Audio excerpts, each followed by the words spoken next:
I'm looking at these quarterbacks now coming out of college, and I don't know how to troubleshoot, handicap them, and I don't know if you can either, but I know Justin Herbert's supposed to be great. Trevor Lawrence is supposed to be great. Tua is supposed to be great. Now, all of a sudden, Jalen Hurts might be a first-round draft pick.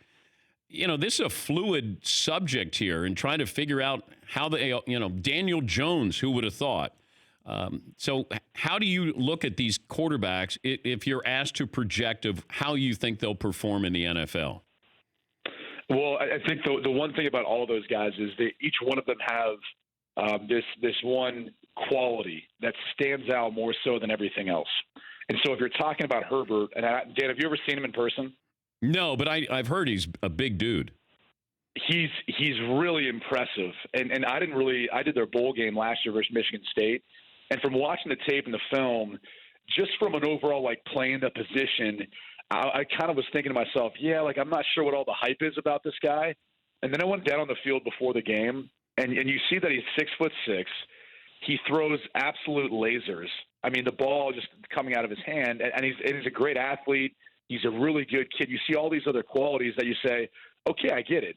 Now I understand why people look at him and they think, imagine what he could be as he becomes more refined as a quarterback. And I think this year he's actually showcased that a little bit too. Tua just has a really good sense for seeing the field, his timing, his rhythm within the offense, and even in the pocket, and just ability to make plays. He kind of reminds you a little bit of, at times Russell Wilson, because he moves around, but he keeps his eyes downfield. He really doesn't want to run. He wants to take those big shots, and he's kind of my left-handed version of Russell Wilson that you see. I'm not sure he has the same arm strength, but they're close, And then you keep going down the line and talking about some of these guys. I mean, Joe Burrow's an interesting one because this year he's taken such a big step forward that I think some people may start looking at him and saying, okay, they had this guy named Joe Brady who was with the Saints. He's coming down. He's putting in more NFL-style pass plays and progressions for him, and he is flourishing down there. I mean, he's making this LSU team a legitimate contender. And so people are going to start giving him a lot more consideration because of how he operates within the system and how he handles everything in that offense. So, every one of those guys that I mentioned has one or two qualities that just stand out amongst everyone else, and they can all make them first-round picks and successful quarterbacks.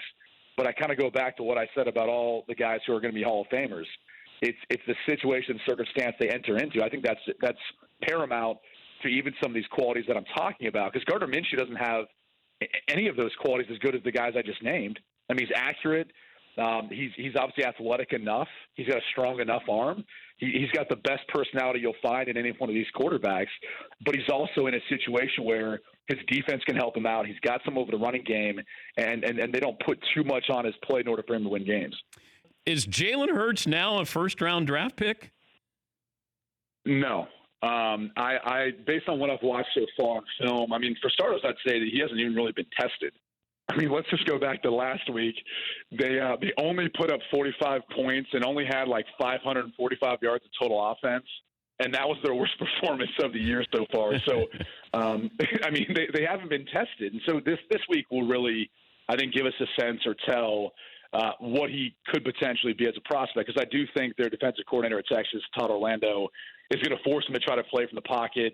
Talking with some of the staff at Oklahoma, too, you get the sense that, some of these big runs that occur that aren't necessarily designed in the offense, they're frustrated because he's taking off and making that play. And as much as you want to say, well, yeah, we don't want to limit him and his ability to run when he sees an opening because he's so dynamic, there's also this other thought that if Oklahoma runs the table and wins the Big 12, they're in the playoff, or even maybe with a one loss. But still, when they get to those matches against some of the top defenses, you can't do that. I mean, look at last year, Trevor Lawrence playing from the pocket. At times he had to run and move, but, even Deshaun Watson, go back. When you look at the times when teams have been able to win the national championship, they still have to have a fair amount of play from the pocket, and I think that's what they're looking for him to do, and that's what life is in the NFL. You can run around as much as you want. You're eventually going to get hurt, and eventually teams are going to figure out what your weaknesses are. So you have to be able to play from the pocket. I don't know that he's really demonstrated the ability or been tested and forced to do that yet. For more Dan Patrick Show, tune into Audience Channel 239 on DirecTV. Stream for free on BR Live or download the Dan Patrick Show app.